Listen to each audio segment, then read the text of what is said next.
യൂസഫിൽ ആ ചെട്ടുപോയില്ലേ അവിടെ ക്ലാസ്സിൽ ഞാൻ ഗേറ്റ് എൻ്റർ ആകും വരെ ആള് വരും. എന്നിട്ട് ഇങ്ങനെ ഒരു നൃത്തമാണ് ഗേറ്റ് പോകുന്നത്. അതെനിക്കൊരു ഹൊറർ ലുക്കാണ്.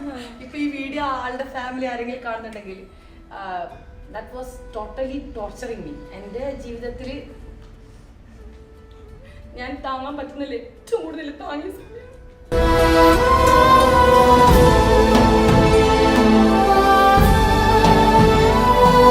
ആള് വീട്ടിൽ വന്നിട്ട് ഞാൻ ഒറ്റക്കായിരുന്നു, എൻ്റെ ഉമ്മൊന്നും ഉണ്ടായിട്ട് ഞാൻ വീട്ടിൽ മുകളിൽ നിസ്കരിക്കുന്നുണ്ടായിരുന്നു. ഉപ്പ താഴെ ഉണ്ടായിരുന്നു, ഉപ്പപ്പാവും ഞാനും മാത്രമായിരുന്നു വീട്ടിൽ. അന്നാണ് എന്നെ നല്ലോണം ആള് വന്നിട്ട് നല്ലോണം തല്ലിയിട്ട് ഫോൺ എടുക്കാത്തതെന്ന് ചോദിച്ചു. അപ്പൊ ഞാൻ പറഞ്ഞു ഞാൻ മുകളിലായിരുന്നു, ഫോൺ താഴെ ജസ്റ്റ് 1 hour ലൈക്ക് അങ്ങനെയല്ല, ഞാനത് ക്ലീൻ ചെയ്യുന്ന ഇരുണ്ടായിരുന്നു. അപ്പോൾ വന്നിട്ട് തല്ലിയിട്ട് ഞങ്ങൾക്കാണെങ്കിൽ താഴെ ഓടാനുള്ള ടൈം പോലും തരുന്നില്ല. ആളൊരു മെന്റലായ പോലെ ഫുള്ള് നല്ലോണം തല്ലിയിട്ടായിട്ട് പിന്നെ കേർട്ടന് പൊട്ടിച്ചിട്ട് എൻ്റെ നക്കിലിട്ടിട്ട് മുറുക്കി വലിച്ച് കൊല്ലാൻ എന്നെ ട്രൈ ചെയ്തു. Welcome to one show. ഇന്നത്തെ നമ്മൾ guest I really feel happy to introduce her. കാരണം she was my senior when I was in school. അപ്പോൾ സ്കൂളിലുള്ള സമയത്ത് വളരെ അധികം ടാലൻറ്റഡ് ആയിട്ടുള്ള എല്ലാത്തിലും ആക്റ്റീവായിട്ടുള്ള, അത് ഡാൻസിലായിക്കോട്ടെ പാട്ടിലായിക്കോട്ടെ ബാക്കി എല്ലാ കാര്യത്തിലും വെരി ആക്റ്റീവായിട്ടുള്ള very talented very attractive Afana Shamas. Hi Afana. അപ്പോൾ ഇൻട്രോയിൽ പറഞ്ഞ പോലെ അന്ന് ഞാൻ അറിയുന്ന അഫാന എന്ന് പറയുന്നത് വെരി ടാലൻറ്റഡ് ആയിട്ടുള്ള എല്ലാത്തിലും ആക്റ്റീവ്ലി പാർട്ടിസിപ്പേറ്റ് ആയിട്ടുള്ള ഒരു അഫാനയായിരുന്നു. ഇപ്പോഴെങ്ങനെയാണ്? ഇപ്പം ആക്റ്റീവ് അല്ല എന്നല്ല, ഓഫ് കോഴ്സ് ആക്റ്റീവ് ആണ്. ബിക്കോസ് എൻ്റെ ഹസ്ബൻഡ് ഭയങ്കര സപ്പോർട്ടീവ് ആണ്. പക്ഷെ ഞാൻ ഇടയിൽ എന്തോ സംതിങ് ഹാപ്പൻഡ്, അതും കൈൻഡ് ഓഫ് കാസർഗോഡുകാർക്ക് ഒരു ബ്ലാക്ക് മാർക്ക് എന്നുള്ള ഒരു സംഭവം സംതിങ് ഹാപ്പൻഡ് അല്ലേ? അപ്പോൾ അത് ഹൈലൈറ്റ് ചെയ്തിട്ട് പറയാൻ റെഡി ആയിട്ടും കൂടിയാണ് അഫാൻ ഇത് വന്നിട്ടുള്ളത്. അതെ ഓഫ് കോഴ്സ്. കാരണം എന്താ വെച്ചാൽ അതുപോലത്തെ ഒരു സിറ്റുവേഷൻ കഴിഞ്ഞതിന് ശേഷം ഇതുപോലെ ഒരു പ്ലാറ്റ്ഫോമിൽ വന്നിട്ട് നിങ്ങളുടെ മുമ്പിൽ ഇങ്ങനെ സംസാരിക്കാൻ പറ്റുന്നത് തന്നെ അൽഹംദുലില്ലാ that's A very good thing. അത് എന്നെ പോലെയുള്ള കുറേ ആൾക്കാരുണ്ട് ലൈഫിൽ കുറേ സങ്കടങ്ങൾ കഴിഞ്ഞിട്ടാണ് എന്താ പറയുക ഇതുപോലത്തെ ഒരു സ്റ്റേജിലേക്ക് എത്തുക. അപ്പോൾ ഇങ്ങനെ ഞങ്ങൾക്കൊരു ചാൻസസ് തരുന്നതിന്, ഇങ്ങനെ സംസാരിക്കാനുള്ള ചാൻസസ് തരുന്നതിന് തന്നെ താങ്ക് യു സോ മച്ച്. ഇന്ന് അഫാന എന്ന് പറയുന്നത് ഒരു ഓൺടർപ്രണർ ആണ്, കൈൻഡ് ഓഫ് ഇൻഫ്ലുവൻസർ ആണ്, വെരി ആക്റ്റീവായിട്ട് എല്ലാ കാര്യത്തിലും പാർട്ടിസിപ്പേറ്റ്, ഈവൻ ഫാമിലി ലൈഫിലായിക്കോട്ടെ എല്ലാത്തിലും എല്ലാം ബാലൻസ് ചെയ്തിട്ട് കൊണ്ടുപോകാൻ പറ്റുന്ന അത്രയും സ്ട്രോങ് ലേഡിയാണ്. അതുകൊണ്ട് തന്നെയാണ് ഇപ്പം നിങ്ങൾ പറഞ്ഞ പോലെ നമ്മൾ ഈ ഒരു പ്രോഗ്രാമിലേക്ക് ഇൻവൈറ്റ് ചെയ്തത് പോലും. അപ്പോൾ ആ ഒരു ജേണി, ഈ സ്ട്രോങ് ആവാനുള്ള ഒരു ജേണി എന്ന് പറയുന്നത് ഓഫ് കോഴ്സ് കാസർഗോഡുള്ള ഒരാളായതുകൊണ്ട് തന്നെ നല്ലൊരു ടഫ് ജേണി ആയിരുന്നിരിക്കാം. കാസർഗോഡിൽ നമുക്കൊരു ഫസ്റ്റ് ഓഫ് ഓൾ എൻ്റെ ബാക്ക് സ്റ്റോറി എന്തെന്ന് അറിയാത്ത ആൾക്കാർ കുറേ ആൾക്കാരുണ്ടാവും ഇപ്പോൾ വീഡിയോ കാണുന്നത്. Now she is happily married. Yes. I have 2 kids. പക്ഷേ അതിന് മുമ്പ് I was a divorcee for 1.5 years. അപ്പോൾ ഞാൻ പറഞ്ഞല്ലോ നമ്മൾ അങ്ങനെയായിരുന്നു അഫാനെ കണ്ടിരുന്നത്. പക്ഷേ സഡൻലി ഓർ ഹാപ്പൻഡ്, പെട്ടെന്ന് ആരൊക്കെ പറയുന്നത് കേട്ടു അഫാന ഈസ് ഗെറ്റിംഗ് മാരിഡ് എന്ന് പറയുന്ന ആ ഒരു ഓർമ്മ ഉണ്ട് എനിക്ക്. ആൻഡ് പിന്നെ കുറച്ച് കാലം കഴിയുമ്പോൾ അഫാന സ്കൂളിൽ വരുന്നൊന്നും കാണുന്നില്ല. I think you were in 12th standard അല്ലേ? പിന്നെ കുറച്ച് കാലം കഴിഞ്ഞിട്ട് കേൾക്കുന്നു ഡിവോഴ്സ് ആയി എന്നൊക്കെ പറയുന്നുള്ളത്. അപ്പോൾ ഞങ്ങൾക്ക് ആക്ച്വലി ഭയങ്കര സങ്കടമായിരുന്നു. എനിക്ക് നമ്മൾ പൊതുവെ ഇങ്ങനെയാണല്ലോ സീനിയേഴ്സിനെ ഇങ്ങനെ സ്റ്റോക്ക് ചെയ്തുകൊണ്ടേ ഇരിക്കും, ഒരു ഇൻട്രസ്റ്റ് ആണ്. അപ്പോൾ നമ്മളിങ്ങനെ ഡിവോഴ്സ് ആയെന്നൊക്കെ കേൾക്കുമ്പോൾ we were actually very shocked. കാരണം എന്ത് പറ്റി, അതും ഈ 12th സ്റ്റാൻഡേർഡിൽ, ഒന്നാമത് 12th സ്റ്റാൻഡേർഡിൽ കല്യാണം കഴിച്ചു എന്ന് പറയുന്നത് ഞങ്ങൾക്ക് ഷോക്കിംഗ് ആയിരുന്നു. കാരണം നമ്മളൊക്കെ വിചാരിച്ചിരുന്നത് വലിയ നിലയിൽ പഠിച്ചിട്ട് ഒരു പൊസിഷനിലൊക്കെ എത്തിയിട്ട്. She was A singer also. അന്ന് KS അബ്ദുല്ലയിൽ ഏറ്റവും നന്നായി പാട്ട് പാടുന്ന KS അബ്ദുല്ലയിലെ സിംഗർ എന്നൊക്കെ പറഞ്ഞിട്ട് ആ രീതിയിലായിരുന്നു. അപ്പോൾ അങ്ങനെയുള്ള ഒരാള് ഇങ്ങനെ എന്തെങ്കിലും ആയിത്തീരും എന്നുള്ള അടുത്ത് പെട്ടെന്നാണ് കല്യാണം കഴിക്കുന്നത്. ആൻഡ് ഇങ്ങനെയുള്ള ബാക്ക് സ്റ്റോറീസ് നമുക്ക് പിന്നെ കിട്ടും. എനിക്ക് ആക്ച്വലി ഇപ്പോഴും ആക്ച്വലി വാട്ട് ഹാപ്പൻഡ് എന്നുള്ളത് പലരെ പോലെ എനിക്കും അറിയില്ല. ഞാൻ ഫസ്റ്റ് എൻ്റെ ഇപ്പോൾ ഈ ഷോപ്പ് സ്റ്റാർട്ട് ചെയ്യുമ്പം അവിടെയാണ് കുറേ പേര് എൻ്റെ ജൂനിയേഴ്സ് ആയാലും കുറേ സീനിയേഴ്സ് ആയാലും എല്ലാവരും എന്നെ തിരിച്ച് കാണുന്നത്. ആഫ്റ്റർ ലൈക്ക് 5-6 years ഞാൻ എന്താണെന്നൊന്നും ആർക്കും അറിയില്ല. +2 പഠിക്കുമ്പോൾ, അതായത് 17 വയസ്സായിരുന്നു എനിക്ക്, 17 yearsലാണ് എനിക്ക് പ്രപ്പോസൽ വന്നത്. എൻ്റെ ഫാമിലിയിലേക്ക് ഒരു മിഡിൽ ക്ലാസ് ഫാമിലിയാണ്. അപ്പോൾ ഉപ്പപ്പാക്കൊക്കെ പെട്ടെന്ന് കല്യാണം കഴിക്കണം എന്നുള്ള ലൈക്ക് ഫസ്റ്റത്തെ പുള്ളിയാണ്, ഡോക്ടറാണ്, ഗ്രാൻഡ് ഡോക്ടറാണ്. അപ്പോൾ ഉപ്പപ്പാൻ്റെ ആഗ്രഹത്തിന് ഉപ്പ കുറച്ച് സുഖമില്ലാതായപ്പോൾ കല്യാണം കഴിക്കാന്ന് പറഞ്ഞു. അതുപോലെ തന്നെ ഒരു പ്രപ്പോസലും വന്നു. പൊതുവെ കാസർഗോഡുകാർക്കുള്ള ഒരു ഇതാണ് പെട്ടെന്ന് ഉപ്പുപ്പാമാരുടെ പ്രഷർ മൂലം എത്രയോ കല്യാണങ്ങൾ കഴിഞ്ഞിട്ടുണ്ട്. 18 വയസ്സാകുമ്പോ വീട്ടിൽ നിന്ന് എന്തായാലും അവര് മരിക്കുന്നതിന് മുമ്പ് ഒന്ന് കല്യാണം കഴിഞ്ഞ് കാണണം എന്നുള്ളത് അവരെ ഭാഗത്ത് നോക്കുമ്പോൾ തെറ്റില്ല. പക്ഷെ അത് കാരണം പല കുട്ടികളുടെയും ലൈഫ് ആവുന്നുണ്ട്. പിന്നെ എന്താന്ന് വെച്ചാല് അവർ കാണുന്നത് എങ്ങനെ വെച്ചാല് ആ വരുന്ന പ്രപ്പോസൽ അത് നിന്നെ നോക്കാൻ കേപ്പബിൾ ആണെങ്കിൽ നിനക്ക് ജോലിന്റെ ആവശ്യമില്ല അതായിരുന്നു. ബട്ട് അൽഹംദുലില്ലാ കുറെ ചേഞ്ചസ് കാസർഗോഡ് നല്ല നമ്മുടെ ജനറേഷൻ തന്നെ വന്നിട്ടുണ്ട്. എല്ലാവരും ഇപ്പൊ പറയുന്നത് ഒരു കുട്ടിക്ക് ലൈക്ക് അവളുടേതായ ഒരു ജോബ്, അവളുടേതായ ഒരു ഏർണിങ്സ് അതില്ലാണ്ട് കല്യാണം വേണ്ട. ഇവൻ ഞാനും അത് തന്നെ കാണുന്ന ഒരാളാണ്. അപ്പോ എനിക്ക് അങ്ങനെ ഒരു പ്രപ്പോസൽ വന്നു. ബട്ട് ഫസ്റ്റ് ഞാൻ തന്നെ അതിന് എഗെയിൻസ്റ്റ് നിന്നു. പിന്നെ എനിക്കും കുറെ എന്റെ ഫിനാൻഷ്യലി ഭയങ്കര ബാഡ് ആയിരുന്നു എന്റെ സിറ്റുവേഷൻ, ഫാമിലി പ്രശ്നങ്ങളും ഉണ്ടായിരുന്നു. അപ്പൊ ഞാൻ വിചാരിച്ചു ഓക്കെ ഞാൻ അങ്ങനെ ഒരു ബർഡൻ ആയിട്ട് എന്റെ ഫാമിലി വേണ്ട, നിക്കാഹ് മാത്രമാണ് കഴിക്കുന്നത്. കല്യാണം ആഫ്റ്റർ 12th കഴിഞ്ഞിട്ട് കഴിക്കാം. ഇപ്പൊ +1 ഡിഗ്രി കംപ്ലീറ്റ് ചെയ്യാനുള്ള പ്ലാൻ അപ്പോഴും ഉണ്ടായിരുന്നില്ല. അല്ല, കല്യാണം കഴിഞ്ഞിട്ട് വേണമെങ്കിൽ പഠിക്കാം, അങ്ങനെയുള്ള ഒരു ഇതാണ്. പഠിക്കാനൊക്കെ സമ്മതിക്കുകയാണെങ്കിൽ അതാണല്ലോ ഫസ്റ്റത്തെ ഇൻട്രോഡക്ഷൻ തന്നെ അതാണ്. എത്ര വേണമെങ്കിലും പഠിക്കാം, അവർക്ക് ജോലിക്ക് വേണമെങ്കിൽ ജോലിക്കോ എന്ത് വേണമെങ്കിൽ ശ്രമിക്കും. ബിക്കോസ് ഞാനൊരു സാധാരണ പെൺകുട്ടി പോലെ അല്ലായിരുന്നു. ഈവൻ എന്റെ സ്കൂൾ ലൈഫിൽ എല്ലാവരെക്കാളും ലൈക്ക് ഓവറായിട്ട് എനിക്ക് ഭയങ്കര വലിയ വലിയ ഡ്രീംസ് ആയിരുന്നു. എൻ്റെ ഉമ്മാനെ കാണുമ്പം, പിന്നെ ഉമ്മ സാക്രിഫൈസ് ചെയ്ത് കാണുമ്പം എനിക്ക് കുറെ എന്തെങ്കിലും ഒക്കെ ആവാനുള്ള ആഗ്രഹം ഉണ്ടായിരുന്നു. പക്ഷേ അൺഫോർച്ചുനേറ്റ്ലി എന്നെ നിക്കാഹ് കഴിപ്പിച്ചു. അത് +2 ബിഫോർ മൈ 12th എക്സാം. അങ്ങനെ 12th എക്സാം അറ്റൻഡ് ചെയ്തില്ല. ഇല്ല, ചെയ്യൂന്ന് പറഞ്ഞിട്ട് തന്നെയാണ്. നിക്കാഹ് മാത്രമാണ് ജസ്റ്റ് എല്ലാം സഡൻ ആയിരുന്നു. പ്രപ്പോസൽ വന്നു ആയി. അത് പറയുമ്പോൾ തന്നെ എന്റെ ടീച്ചേഴ്സ് എല്ലാം ഷോക്കാണ്. നിനക്കെന്തിന് കല്യാണം, നിനക്കെന്തിന് കളി ഇത്ര ആക്റ്റീവുള്ള ഇങ്ങനെയുള്ള ഒരു കുട്ടി, എന്താ ആക്റ്റീവില്ലാതെ വീട്ടിലിരിക്കാനുള്ള ഇൻട്രസ്റ്റ് ആണെങ്കിൽ ഓക്കെ. അപ്പൊ ഞാൻ പറഞ്ഞു ഇത് എന്റെ ഫാമിലി എല്ലാവരും പറയുമ്പോൾ പിന്നെ എനിക്ക് ചെയ്യണം വേണം. അങ്ങനെ പറഞ്ഞ് കല്യാണം അൽഹംദുലില്ലാ എന്റെ നിക്കാഹ് അവിടെ കഴിഞ്ഞു. അതെന്റെ തലയിൽ അള്ളാഹു എഴുതി വെച്ച. പക്ഷെ അൽഹംദുലില്ലാ I M so happy for that. അത് കാരണമായിരിക്കും ചിലപ്പോൾ ഞാൻ ഇന്ന് ഈ നിലയിൽ എത്തുന്നത്. ചിലപ്പോ അതുപോലത്തെ ഒരു സിറ്റുവേഷൻ എന്റെ ജീവിതത്തിൽ വന്നില്ലായിരുന്നെങ്കിലും ഞാനും ഒരു നോർമൽ ഹൗസ് വൈഫ് ആയി എവിടെയെങ്കിലും എന്റെ മൈൻഡും എന്റെ മൈൻഡ് സെറ്റും എന്റെ പേഴ്സണാലിറ്റിയും ഒക്കെ ചേഞ്ച് ചെയ്തത് എന്റെ ആ ഒരു ഫസ്റ്റത്തെ നിക്കാണ്. അങ്ങനെ എന്റെ നിക്കാഹ് കഴിഞ്ഞു.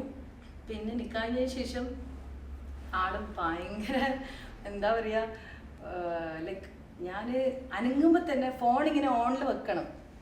അനങ്ങാൻ പാടില്ല, ഇരിക്കാൻ പാടില്ല, വീട്ടുകാരോട് സംസാരിക്കാൻ പാടില്ല, പുറത്ത് പോവാൻ പാടില്ല.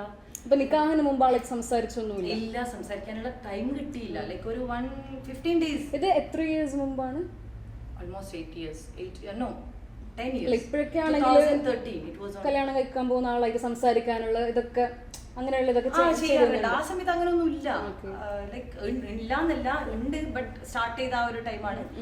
പിന്നെ സമയം കിട്ടിയില്ല. പിന്നെ ആക്ടിങ് ലെവലാണെന്നാണ് എന്റെ ഒരു വിശ്വാസം. പിന്നെ എല്ലാവരും എൻഗേജ്മെന്റ് കഴിച്ച എല്ലാവരും ഇപ്പൊ ഇതിനെ അവിടെ കൊണ്ടുപോവാ ഇവിടെ കൊണ്ടുപോവാ അങ്ങനെയാണ്. അതേ ഉണ്ടാവും. ഇവൻ ഇപ്പൊ ഈ ജനറേഷനിലായിരുന്നു കല്യാണം കഴിച്ചാണ് നമ്മൾ സീരിയസ് ലൈഫ് സ്റ്റാർട്ട് റിയാലിറ്റിയിലേക്ക്. അതായത് ഏതൊരു ലൈഫും ഇവൻ ഇപ്പോഴും എനിക്ക് പറയാനുള്ളത് അത് തന്നെയാണ്. ഇനിയായെങ്കിലും കല്യാണത്തിന് മുമ്പുള്ളതല്ല ലൈഫ്. ജീവിതം സ്റ്റാർട്ട് ചെയ്യുന്നത് നമ്മൾ ഒന്നിച്ച് നിക്കായി ഞങ്ങൾ രണ്ടുപേരായിട്ട് ജീവിക്കുന്ന സമയം, നമുക്ക് കുഞ്ഞുങ്ങളാകുന്ന സമയത്ത് അതിന്റെ ഇടയിൽ നമുക്ക് വരുന്ന സിറ്റുവേഷൻസ് എല്ലാം ഒന്നിച്ച് ഫേസ് ചെയ്യുന്നത്, അതാണ് ജസ്റ്റ് നമ്മുടെ റിയൽ ലൈഫ്. അതിന് മുമ്പൊക്കെ ഉള്ളതല്ല ഒരു ജസ്റ്റ് ഫാന്റസി. അത്രേ. അങ്ങനെ നിക്കാഹ് ഫിക്സ് ചെയ്തു. ഓക്കെ, എന്നിട്ട് എങ്ങനെ നിക്കാഹ് ഫിക്സ് ചെയ്തു, എല്ലാം പടപടപടായിട്ട് കല്യാണത്തിനുള്ള പ്രിപ്പറേഷൻ, ജസ്റ്റ് ഒരു നിക്കാഹ് അങ്ങനെ മാത്രമേ. അങ്ങനെ നിക്കാഹ് മാത്രം എന്ന് പറഞ്ഞപ്പോൾ ഡ്രസ്സും കാര്യങ്ങളൊക്കെ ആയി. പിന്നെ ഗോൾഡ് ഫിനാൻഷ്യലി കുറെ ഇതില്ലാത്തതുകൊണ്ട് ഞങ്ങൾ അങ്ങനെ ഹെവി ഗോൾഡ് ഒന്നും കൊടുക്കുന്ന സാധാരണ എനിക്കുള്ള കുറച്ച് ഗോൾഡ് ഒക്കെ ഇട്ടു. അതും ഇടാൻ വളരെ വളരെ കഷ്ടപ്പെട്ടു. ആ ഒരു സമയത്ത് ഡ്രസ് ഒക്കെ എടുക്കുന്ന സമയമാകുമ്പോഴത്തേക്കും മെന്റലി ഓക്കെ ആയോ, ആക്റ്റീവ് ആയോ ഡ്രസ് എടുക്കാനും? ഐ വാസ് ലൈക്ക് എന്റെ ഉമ്മ എന്റെ ഉപ്പ ഞാൻ കാരണം അവർക്കൊരു ബേർഡനും വരാൻ പാടില്ല. മെന്റലി പ്രിപ്പയർ ആയിട്ട് ഓക്കെ ആയി. പിന്നെ ആള് അങ്ങനെ പറയാൻ പാടില്ല, ആള് എനിക്ക് മാച്ച് അല്ല എന്ന് കുറെ പേര് പറഞ്ഞു. ലൈക് ഫിസിക്കലി അങ്ങനെ അപ്പിയറൻസിൽ നിനക്ക് കുറച്ചുകൂടി ബെറ്റർ ആയിരിക്കും. പക്ഷെ ഞാൻ വിചാരിച്ചു അത് എനിക്ക് പ്രശ്നമല്ല. ബിക്കോസ് അല്ല നമ്മളെ അങ്ങനെ ഒരു എനിക്കില്ലായിരുന്നു. അങ്ങനെ ഓക്കെ ഫൈൻ. എൻ്റെ നിക്കാഹ് അങ്ങനെ കഴിഞ്ഞു. നിക്കാഹിന്റെ അന്ന് തന്നെ സ്റ്റേജിൽ നിന്ന് തന്നെ കുറെ പേര് നോട്ടീസ് ചെയ്തിട്ട് പറയുന്നുണ്ടായിരുന്നു അവർക്ക് അവനായിട്ട് വലിയൊരു, ബിക്കോസ് എൻ്റെ അങ്ങനെയല്ല, എൻ്റെ മനസ്സിലുള്ള എൻ്റെ ഡ്രീം ഒരു മാരീഡ് ലൈഫ് അല്ലായിരുന്നു. ഫസ്റ്റ് ഓഫ് ഓൾ എനിക്ക് ഭയങ്കര ഒരു ഡ്രീമായിരുന്നു. എൻ്റെ ഉമ്മാനെ എൻ്റെ ഫാമിലിനെ നല്ലോണം നോക്കണം എന്നുള്ള ഡ്രീം എനിക്കുണ്ടായിരുന്നു. അപ്പൊ അത് നടക്കാത്തൊരു സങ്കടവും എല്ലാം ഉണ്ടായിരുന്നു. എന്നെങ്കിലും കാണിക്കാണ്ട് ഇങ്ങനെ മുമ്പോട്ടേക്ക് പോയി. കുറെ പേര് എന്നോട് നെഗറ്റീവായിട്ട് പറഞ്ഞു ഇതിന്ന് പിന്മാറ് വേണ്ട. അല്ലല്ല, ആ സമയത്ത് എന്റെ ഫ്രണ്ട്സ് എല്ലാവരും പറഞ്ഞു വീട് ഇത് വേണ്ട, നിനക്ക് വേണ്ട. പക്ഷെ എനിക്ക് അപ്പൊ ഞാൻ അതിലും കേൾക്കാൻ നിന്നില്ല. ബിക്കോസ് എൻ്റെ ഫാമിലി ഇപ്പം നാളെ എനിക്ക് എന്നെ കല്യാണം കഴിക്കാൻ പോകുന്ന ആൾ നല്ലൊരു ഗോൾഡ് അതൊക്കെ ചോദിച്ചാൽ എൻ്റെ ഫാമിലിക്ക് അത് അഫോർഡ് ചെയ്യാൻ പറ്റണമെന്നില്ല. അല്ലെങ്കിൽ വേറെ എന്തെങ്കിലും ഫിനാൻഷ്യലിയോ എന്തെങ്കിലും അഫോർഡ് ചെയ്യാൻ പറ്റില്ലെങ്കിൽ അത് ഞാനൊരു ബേർഡൻ ആയിപ്പോ എൻ്റെ ഫാമിലിക്ക്. അപ്പൊ ഞാൻ അതിന് സമ്മതിച്ചു. പൊതുവെ നമ്മുടെ നാട്ടിലുള്ളതാണ് സെക്കൻഡ് ആൾക്കാർ ഇത്ര ഗോൾഡ് ചോദിച്ചില്ലെങ്കിലും കുറച്ച് കിട്ടാ മതി എന്ന് പറയുന്ന ഒരു ഡയലോഗ് ഉണ്ടല്ലോ. അപ്പോൾ അതില്ലാതാവണമെന്നാണ് ഞാൻ പറയുന്നത്. ബിക്കോസ് ഒരു പ്രപ്പോസൽ പറയുമ്പോൾ ഒരാണ്, അതായത് കല്യാണം കഴിക്കാൻ പോകുന്ന ആ ചെക്കന് നമ്മളോട് പറയേണ്ട ഒറ്റ കാര്യമാണ് എനിക്ക് നിന്നെ മാത്രമാണ് വേണ്ടത്. ആ ഒരു സ്ട്രോങ് ഡിസിഷൻ എടുക്കുന്ന ആളാണെങ്കിൽ മാത്രം നിങ്ങൾ ആ ആൾക്ക്. ഒരു മിഡിൽ ക്ലാസ് ഫാമിലിയിൽ എന്നെ പോലെ ജീവിക്കുന്ന ഒരു പെൺകുട്ടിയോട് എനിക്ക് പറയാനുള്ളത് അതാണ്. എൻ്റെ ഹസ്ബൻഡ്, അതായത് ഇപ്പം ഞാൻ മാരീഡ് ചെയ്തിട്ടുള്ള എൻ്റെ ഹസ്ബൻഡ് എന്നോട് പറഞ്ഞതാണ്, എനിക്കൊന്നും വേണ്ട, എനിക്ക് നീ മാത്രം മതി. അൽഹംദുലില്ലാ, അത് ഐ എം സോ ബ്ലെസ്ഡ് അങ്ങനെ ഒരു ഇത് കിട്ടിയത്. ആൻഡ് അങ്ങനെ ഒരാളെ കിട്ടണമെങ്കിൽ തന്നെ നമുക്കൊരു ഭാഗ്യമാണ്. നമ്മുടെ ഹസ്ബൻഡ് നമുക്ക് സപ്പോർട്ട് ഉണ്ടെങ്കിൽ പിന്നെ ഇനി ആര് നമുക്ക് ദുനിയാവിൽ വന്ന് നിന്റെ ഗോൾഡ് എവിടെയെന്ന് ചോദിച്ചാൽ നമുക്ക് ഒരു കാര്യം പറയണം, നമുക്ക് ഹസ്ബൻഡ് ഉണ്ട്. ഇവിടെ എൻ്റെ സിറ്റുവേഷനിൽ എൻ്റെ മാരേജ് കഴിഞ്ഞിട്ട് എത്രയോ ആൾക്കാർ, എൻ്റെ ഹസ്ബൻഡിൻ്റെ family was like rich, they were rich. അപ്പോൾ അവരുടെ ഫാമിലിൻ്റെ സൈഡിൽ നിന്ന് എൻ്റെ കല്യാണത്തിൻ്റെ അന്ന് തന്നെ എനിക്ക് കുറേ ആൾക്കാർ എന്നെ നോക്കി ഇത്രയും ഗോൾഡ് ഉള്ളൂ, സെക്കൻഡ് മാരേജ്. അവർ ലൈക്ക് സെക്കൻഡ് മാരേജുമാണ്, ഗോൾഡും ഇല്ല, എന്തിനാണ് ഈ കെട്ടാത്ത ചെക്കൻ ഇവിടെ കെട്ടിയതെന്ന് കേട്ട് ഞാൻ എൻ്റെ കല്യാണത്തിൻ്റെ ഹാളിൽ നിന്ന് തൊട്ട് വീട്ടിലെത്തിയിട്ട് വരെ ആ ഫാമിലീസിൻ്റെയും റിലേറ്റീവ്സിൻ്റെതും കേട്ട് എൻ്റെ മനസ്സിനെ തകരുന്നു. പക്ഷെ എൻ്റെ ഹസ്ബൻഡ് ആ സമയത്ത് അവൻ്റെ ഒരു ക്ലോസ് ഫാമിലിയാണ്, ആളുടെ ഒരു ക്ലോസ് ഫാമിലിയാണ് ചോദിച്ചത്. അപ്പോൾ ഗോൾഡും ഇല്ല എന്തുമില്ല അങ്ങനെ പറയുന്നത് കേട്ടു. അപ്പോൾ ഹസ്ബൻഡ് ലൈക്ക് എൻ്റെ മാരേജ് ഡേ ആണ്. അപ്പോൾ എന്നെ ഞാൻ കെട്ടിയത് അങ്ക് വേണം, ലൈക്ക് ഞങ്ങളെ ലാംഗ്വേജിൽ തന്നെ പറയും അങ്ക് വേണമായിട്ടാണ്. ഞാൻ പൊന്നിനാസിറ്റല്ല കെട്ടിയത്, ഞാൻ പൊന്നിട്ടോളൂർക്ക്, ഞാൻ പൊന്നാസിറ്റല്ല കെട്ടിയത്. ആ പറഞ്ഞ അന്ന് തൊട്ടിട്ട് എൻ്റെ മനസ്സിലൊരു വിശ്വാസം ഉണ്ട്. ഇനി എന്നെ ആര് പൊന്നില്ലെന്ന് പറഞ്ഞാലും അല്ലെങ്കിൽ ഫിനാൻഷ്യലി ആളുടെ അത്ര അല്ലെങ്കിലും പിന്നെ ഞാൻ ഡിവോഴ്സ് ആയതുകൊണ്ടും എൻ്റെ ഹസ്ബൻഡ് എന്നെ കൈവിടില്ലെന്നുള്ള എൻ്റെ വിശ്വാസമാണ് അൽഹംദുലില്ലാ ഞാൻ ഇന്ന് ഇവിടെ എത്തിയത്. അങ്ങനെ എൻ്റെ നിക്കാഹ് അവിടെ നിക്കാഹ് കഴിഞ്ഞ ശേഷം ആള് എനിക്ക് ആ സമയത്ത് ട്രെൻഡിങ് ആയിട്ട് ഇറങ്ങിയ ഫോണും കാര്യങ്ങളും ഫുള്ള് പോഷാണ്. ലൈക്ക് എല്ലാം ഇങ്ങോട്ടേക്ക് ഭയങ്കര ഇപ്പോഴായാലും ഒരു പ്രപ്പോസൽ വരുമ്പോൾ അങ്ങനെയാണല്ലോ, എല്ലാവരും എൻഗേജ്മെന്റിന് റിംഗ് കൊടുക്കുക, അത് കൊടുക്കുക, ഡയമണ്ട് കൊടുക്കുക, ഐഫോൺ കൊടുക്കുക. ആ സമയത്ത് ഐഫോൺ അല്ലായിരുന്നു. അപ്പൊ എനിക്ക് സാംസങ് S4 ഇറങ്ങിയ സമയമാണ്, 2013 ആണ്. അപ്പൊ ആ ഫോൺ തന്നു. അപ്പൊ അത് തന്നെ എല്ലാവരും ഭയങ്കര ഫോണെല്ലാം തന്നു. കുറെ സൈഡിൽ നിന്ന് അങ്ങനെയുണ്ട്, ഫോണിൽ നിന്ന് സ്റ്റൈലല്ല അതെല്ലാം നോക്കണം, നമുക്ക് ഫിനാൻഷ്യലി നല്ല സെറ്റപ്പാണ്. വേറൊരു സൈഡ് എന്ന് പറയുന്നത് ആളുടെ ക്യാരക്ടർ നല്ലതല്ല എന്ന് പറയുന്നത് കേൾക്കുന്നുണ്ട്. അങ്ങനെ കുറെ ആൾക്കാരും എൻ്റെ ഫാമിലീസ് പറയുന്നുണ്ട്. പക്ഷെ ഇനെന്തായാലും ഞാൻ തല വെച്ച് കഴിഞ്ഞു. അപ്പോൾ പിന്നെ നിക്കാഹ് കഴിഞ്ഞ ശേഷം ഞാൻ ക്ലാസ്സിൽ പോകാൻ തുടങ്ങി. ക്ലാസ്സിൽ പോകാൻ തൊട്ട് തുടങ്ങിയ ദിവസമാണ് എനിക്ക് മനസ്സിലായത് ആൾക്ക് ഞാൻ ലൈക്ക് പേഴ്സണലി ഞാൻ ഇവിടെ കുറ്റപ്പെടുന്നതല്ല, ആളുടെ ക്യാരക്ടറാണ്. ലൈക്ക് മേ ബി എല്ലാവരും പറയുന്നുണ്ടായിരിക്കും ആളുടെ നേരെ ഓപ്പോസിറ്റാണ് എൻ്റെ ഫിസിക്കലി, ഞാൻ എൻ്റെ ഫീച്ചേഴ്സ്. അപ്പോൾ എല്ലാവരും നിങ്ങൾക്ക് ചേരുള്ള പെണ്ണിനെ കിട്ടി പറയുമ്പോൾ ആരും ഇവൻ എൻ്റെ കസിൻ ബ്രദേഴ്സ് പോലും ഞങ്ങളുടെ ഫാമിലി എന്ന് വെച്ചാൽ ഭയങ്കര ക്ലോസ് ആണ് എല്ലാവരും. എൻ്റെ ഉമ്മാൻ്റെ ഫാമിലി ആയാലും ഉപ്പാൻ്റെ ഫാമിലിയിലും ബ്രദേഴ്സ് എല്ലാവരും ഹഗ് ചെയ്യും, ഞങ്ങളെല്ലാവരും ഷെയ്ക്ക് ഹാൻഡ് ആക്കും. അത് ലൈക്ക് ആസ് എ ബ്രദർ. അതിലൊരു വേറൊരു ഇന്നർ ഫീലിങ്സ് വെച്ചിട്ടല്ല ഞങ്ങൾ ചെയ്യുന്നത്. പക്ഷെ എൻ്റെ ഒരു കസിൻ എനിക്ക് ഒരു ഷെയ്ക്ക് ഹാൻഡ് തന്നെന്ന് വെച്ച് എൻ്റെ വെഡിങ്ങിൻ്റെ അന്ന് ഷെയ്ക്ക് ഹാൻഡ് സ്റ്റേജിൽ തന്നതാണ്, നിക്കാഹിൻ്റെ അന്ന്. അത് പറഞ്ഞ് ഇങ്ങനെ നിന്റെ ബ്രദർ എന്തിനാ നിന്നെ ഷെയ്ക്ക് ഹാൻഡ് ചെയ്തത്, അവനെന്തിനാ നിന്നെ ഹഗ് ചെയ്തു, അത് തന്നെയായിരുന്നു പിന്നെയുള്ള ടോക്സ്. ലൈക്ക് ഫോൺ കോളിൽ തന്നെ ആയിരുന്നു. പിന്നെ ആളോട് എനിക്ക് സംസാരിക്കാൻ പോലും പറ്റുന്നില്ല. എനിക്ക് പറഞ്ഞ് മടുത്ത് ഞങ്ങളുടെ ഫാമിലി ഇങ്ങനെയാണ്, പക്ഷെ ഇനിയില്ല, ഇനി അങ്ങനെ പറ്റില്ല, നിന്റെ വീട്ടിലേക്ക് ആരും അവർ വരാൻ പറ്റില്ല. ഇതൊക്കെ എനിക്കൊരു എൻ്റെ വീട്ടിലേക്ക് കാണാൻ പറ്റുന്നില്ല. ഞാൻ ഇതൊക്കെ ഇങ്ങനെ എൻ്റെ ഉമ്മാട് പറയാം, എൻ്റെ വീട്ടിലേക്ക് എൻ്റെ കസിൻസ് വരണ്ട, സ്വന്തം എൻ്റെ ബ്രദറിനെ ഒന്നിച്ചിട്ട് ഞാൻ കാറിൽ പോകാൻ പറ്റില്ല എന്ന് പറയുമ്പോൾ അത് എനിക്ക് അക്സെപ്റ്റ് ചെയ്യാൻ പറ്റാത്തൊരു സംഭവമായിരുന്നു. ലൈക്ക് അത് കഴിഞ്ഞിട്ട് എവിടെ ഞാൻ പോയാലും ഫോൺ ഓണിലായിരിക്കണം. ലൈക്ക് ഫോൺ ഓണിൽ വെച്ചിട്ടായിരിക്കണം ഞാൻ ഫുഡ് കഴിക്കുന്നത്. അപ്പം എന്നോട് ആരെങ്കിലും വന്ന് മുട്ടും, അതൊക്കെ ആൾക്ക് കേൾക്കണം. അങ്ങനെ ഒരു ടോർച്ചറിങ് ലൈഫായിരുന്നു. അങ്ങനെ ക്ലാസ്സിൽ പോകാൻ തുടങ്ങി ഒരു 1 വീക്കിന് ശേഷം. 1 വീക്ക് ലീവ് എടുത്തിരുന്നു, അവിടെ വിരുന്ന് അത് ഇരുന്ന് പറഞ്ഞു. അങ്ങനെ പുറത്ത് നിൽക്കുന്ന സമയത്ത് സ്കൂളിൽ കയറുമ്പോൾ തൊട്ടിട്ട് ഭയങ്കര ഫ്രസ്ട്രേഷനാണ്. ക്ലാസ് ടൈമിൽ ഇത് തന്നെയാണ് ചിന്ത, പുറത്തുണ്ടാവും, വെറുതെ അവിടെ വന്നിട്ട് നിൽക്കും, വെറുതെ അങ്ങനെ വന്ന് നിൽക്കും. ബിക്കോസ് ഒരു സംശയം, നിന്നെ കാണുമ്പോൾ സംസാരിക്കും, അങ്ങനെ ഒന്നുമില്ല, അവിടെ നിൽക്കുക, അത്ര നിന്നിട്ട് ഇങ്ങനെ നോക്കും. ലൈക്ക് നീ വാല സ്കൂളിൽ എത്തിയല്ലേ, കളവ് പറയുന്നല്ലോ, സ്കൂളിൽ തന്നെയല്ലേ പോകുന്നത്. ലൈക്ക് ആളുടെ മെന്റാലിറ്റി ഡൗട്ടാണ് ഫുള്ള്. ഭയങ്കര ഒരു അതേ ഉള്ളൂ, ഡൗട്ടേ ഉള്ളൂ, വേറെ ഒന്നുമില്ല. അപ്പോൾ സ്കൂളിലെത്തിയിട്ട് ഞാനാണെങ്കിൽ ഫുള്ള് ഡള്ളാണ്. പിന്നെ ഞാൻ പണ്ടത്തെ അഫാനല്ല. സ്കൂളിലായാലും ഭയങ്കര സൈലന്റ്. എൻ്റെ ബെസ്റ്റ് ഫ്രണ്ട് ഷീന അല്ല അറിയാമായിരിക്കും, ആൾക്കെല്ലാം മനസ്സിലാവുന്നുണ്ട് എൻ്റെ ഫീലിങ്സ്. ഞാൻ മുമ്പത്തെ പോലെ കളിയില്ല, ചിരിയില്ല, ഒന്നുമില്ല. ജസ്റ്റ് സ്കൂളിലൊരു പേരിന് വേണ്ടി പോകും. പുറത്തിങ്ങനെ ഒരാൾ നിൽക്കുമ്പോൾ ആർക്കായാലും ഒരു പേടി ഉണ്ടാവും. അത് കഴിഞ്ഞിട്ട് സ്കൂൾ കഴിഞ്ഞിട്ട് തിരിച്ച് വാന് കയറിയിട്ട് പുറത്തുമ്പോൾ വീണ്ടും വാൻ്റെ ബാക്കുന്നുണ്ടാവും. അങ്ങനെ ഒരു മെന്റലി ആൾക്ക് എന്നോട് ഒരു വേറെ എന്താ ഇനി പറയാ. നേരത്തെ ചോദിച്ചപ്പോൾ അപ്പോൾ ആൾക്ക് പണിയൊന്നുമില്ലേ? പണി ഗൾഫിലാണ്, ഗൾഫിൽ നിന്ന് വന്നതാണ്. വന്നിട്ട് അപ്പൊ ഫ്രീ ലൈക്ക് ആ കല്യാണം കഴിഞ്ഞ ടൈം അല്ലേ, അങ്ങനെ ആള് ഫ്രീ ആണ്. അപ്പൊ ആ സമയത്ത് വരുന്നതാണ്. എന്നിട്ട് പുള്ളി ഗൾഫിലായിരുന്നു. അങ്ങനെ തിരിച്ച് വീട്ടിലേക്ക് എത്തിയിട്ട് പിന്നെ ഫോൺ കോൾ. പിന്നെ വീട്ടിലെത്തിയ ഉടനെ ഫോൺ ഓൺ ആക്കണം. വീട്ടിലെത്തിയിട്ട് ഒരു ഗ്ലാസ് വെള്ളം കുടിക്കാനുള്ള ടൈമില്ല. ഫോൺ ഓൺ ദ സ്പോട്ടാണ്. ഇല്ലെങ്കിൽ ലാൻഡ് ഫോണിലേക്ക് അപ്പൊ തന്നെ ലാൻഡ് ഫോണിലേക്ക് ഫോൺ വരും. ഫോൺ ഓൺ ആക്കുന്നു. ഫോൺ ഓൺ ആക്കിയില്ലെങ്കിൽ ലാൻഡ് ഫോണിലേക്ക് ഫോൺ വരും. ഫോൺ എടുക്ക്, ഫോൺ ഓൺ ചെയ്യുന്ന. വീട്ടില് നമ്മൾ സ്കൂളിൽ നിന്ന് എത്തിയപാട് നമുക്ക് ഫസ്റ്റ് എന്താ ഒരു ഗ്ലാസ് വെള്ളം കുടിക്കാൻ ടിവിന്റെ മുകളിൽ ഇരിക്കുക, ഫുഡ് കഴിക്കുക. ആ ഫീലിങ്സ് എല്ലാം പോയി. എൻ്റെ ചൈൽഡ്ഹുഡ് അവിടെ, ചൈൽഡ്ഹുഡ് നല്ല എൻ്റെ ഒരു നല്ല കാലം അവിടെ എൻഡായി. പിന്നെ വീട്ടിലെത്തിയപാടെ വിളിച്ചിട്ട് എന്ത് പറയും? ഫോൺ ഓണിൽ വെക്കണം. ഞാൻ സംസാരിച്ചില്ലെങ്കിലും പ്രശ്നമില്ല. ഓൺ വെച്ചിരിക്കുന്നത് സംസാരിക്കാനല്ല. പക്ഷെ എന്റെ സംസാരിക്കുന്ന സ്റ്റൈൽ വേറെ ആയിരിക്കും. ആട്ടത് എങ്ങനെയാണെന്ന് എനിക്കറിയില്ല, എന്തുദ്ദേശത്തിലാണെന്ന് അറിയില്ല. പിന്നെ ആസ് എ വൈഫ് ഞാൻ സംസാരിക്കണേ വേണം. ഞാൻ ഫോൺ എടുത്തില്ലെങ്കിൽ ലാൻഡ് ഫോണിലേക്ക് ഫോൺ വരുന്ന പേടി കാരണം ഞാൻ പോയി ഫോൺ എടുക്കും. ബാക്കിയുള്ള ആൾക്ക് കൂടി ഡിസ്റ്റർബ് ആവുന്നുണ്ട്. അങ്ങനെ എല്ലാവർക്കും കുറച്ച് മനസ്സിലാവാൻ തുടങ്ങി ആളൊരു സംശയമൊക്കെയാണെന്ന്.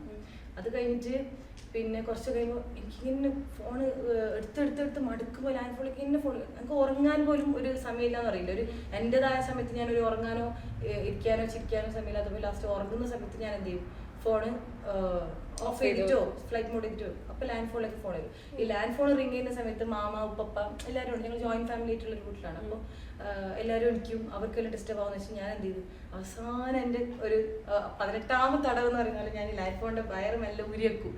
വേണ്ടേ വേണ്ട പറഞ്ഞാലൊന്നും അങ്ങനെ മനസ്സിലാവില്ല. ലൈക്ക് ഇങ്ങനെ ഇങ്ങനെ ഡിസ്റ്റർബ് ആവും, അങ്ങനെ ഒരു മെന്റാലിറ്റി ഇല്ല. അക്സെപ്റ്റ് ചെയ്യില്ല. അതിനൊക്കെ മറിച്ചുള്ള ആളാണ്. മാഷാ അല്ലാഹ് ഇപ്പോഴത്തെ ജനറേഷന്റെ ആൺകുട്ടികളൊക്കെ ഭയങ്കര മാറി. അതിലൊക്കെ കുറെ മാറി. ഇപ്പോഴത്തെ ആൺകുട്ടികളെല്ലാം നന്നായിട്ട് മനസ്സിലാക്കുന്നുണ്ട്, അവരുടെ പാർട്ട്നേഴ്സിനെ മനസ്സിലാക്കുന്നുണ്ട്. പിന്നെ ഉണ്ടാവുമെന്ന് എനിക്കറിയില്ല. ചിലപ്പോൾ എൻ്റെ കാലത്തും ഇതേപോലെ കുറെ ആളുണ്ടായി. എൻ്റെ ആളുടെ കഥ കേൾക്കുമ്പോൾ ഇങ്ങനെല്ലാം ചെയ്യുന്നതെന്ന് ചോദിച്ചിട്ട് ഉള്ള ആൾക്കാരുണ്ട്. അതേ സിറ്റുവേഷനിലേക്ക് അതേ ആൾക്കാർ എത്തിയ ആൾക്കാരും ഉണ്ട് എൻ്റെ റിലേഷനിൽ. കുറെ ആൾ അങ്ങനെയല്ലോ ഒന്നും ആക്കലപ്പ എന്ന് പറഞ്ഞ ആൾക്കാരുടെ തന്നെ ഫാമിലിയിലൊക്കെ നിയർ ആയിട്ട് ഇതുപോലത്തെ സിറ്റുവേഷൻ വന്നിട്ട് അവർ ഇത് ചിന്നുവിനെ പോലെ തന്നെ, മീൻസ് എന്നെ പെറ്റ് നെയിം ചിന്നു എന്നാണ് എന്നെ വിളിക്കുന്നത്. അപ്പോൾ അവളെ പോലെ തന്നെ ആയി. അപ്പോൾ ഞാൻ വിചാരിക്കും ഞാനായിട്ട് അവരുടെ മനസ്സ് ബേജാറാക്കാൻ ട്രൈ ആക്കിയിട്ടാ. ബട്ട് എൻ്റെ മനസ്സ് കുറേ ആളുടെ ക്വസ്റ്റ്യൻസിൽ നല്ലോണം സങ്കടപ്പെട്ടിട്ടുണ്ട്. അങ്ങനെ അത് കഴിഞ്ഞിട്ട് ലാൻഡ് ഫോൺ വരുമ്പോൾ തൊട്ട് പിന്നെ എൻ്റെ ഉപ്പപ്പ ആണെങ്കിൽ നല്ലോണം ഒരു വേസ്റ്റ് സ്റ്റേജിലാണ് ആ സമയത്തുള്ളത്, സുഖമില്ല ഹെൽത്ത് വൈസ്. അപ്പോൾ ഉപ്പപ്പാൻ്റെ ഫോണിലേക്ക് ഫോൺ വരും.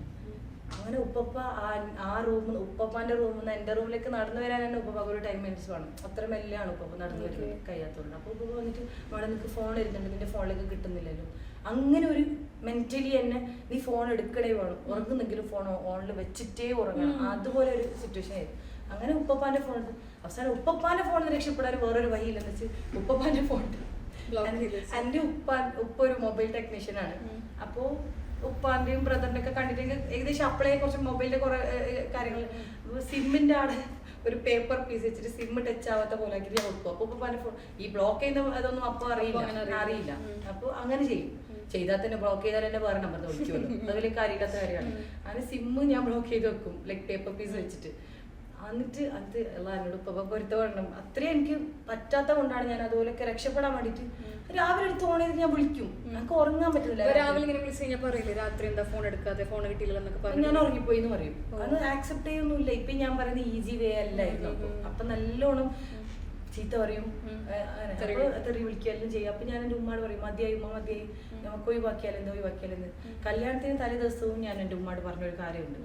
ഇപ്പൊ ഞാൻ കല്യാണം കഴിക്കുമ്പോ എൻ്റെ മനസ്സിലേക്ക് ഇനിയും ഇതൊരു വേസ്റ്റ് ആയി തോന്നുന്നെങ്കിൽ കൂടിപ്പോയെങ്കിൽ 1 വീക്ക്, അത് കഴിഞ്ഞ് ഞാൻ ഡിവോഴ്സ് ആക്കുമ്പോ എനിക്ക് അതേ ഉള്ളൂ. അപ്പൊ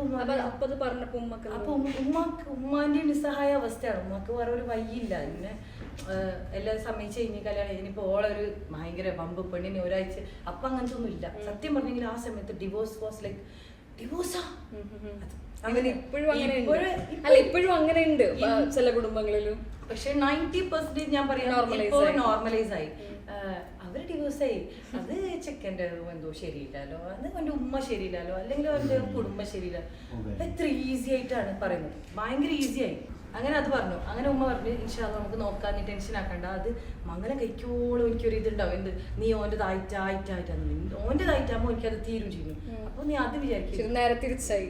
ഇത് നേരെ തിരിച്ചായി. ലൈക്ക് ഓപ്പോസിറ്റ് എന്ന് വെച്ചാൽ ഫുള്ളി ടോട്ടലി ഓപ്പോസിറ്റ്. കല്യാണം കഴിച്ച ശേഷം ഓവറാണ്. ലൈക്ക് അവനെ കാണാൻ പാടില്ല, അവൻ്റെ ഉമ്മാട് മുണ്ടാൻ പാടില്ല, പിന്നെ എൻ്റെ ബ്രദറിനോട് മുണ്ടാൻ പാടില്ല, ഓട്ടോ പിടിക്കാൻ പോകാൻ പാടില്ല, ലൈക്ക് ഓട്ടോയിൽ പോകാൻ പാടില്ല, ഒന്നും പാടില്ല. ഞാനൊരു റോബോട്ട് പോലെ വീട്ടിലിരിക്കണം. ഓൻ വിളിക്കുന്നിടത്തേക്ക് വേണ്ടി ഫംഗ്ഷൻ്റെ അടുത്ത് ഞാൻ പോകണം, തിരിച്ചു വരണം.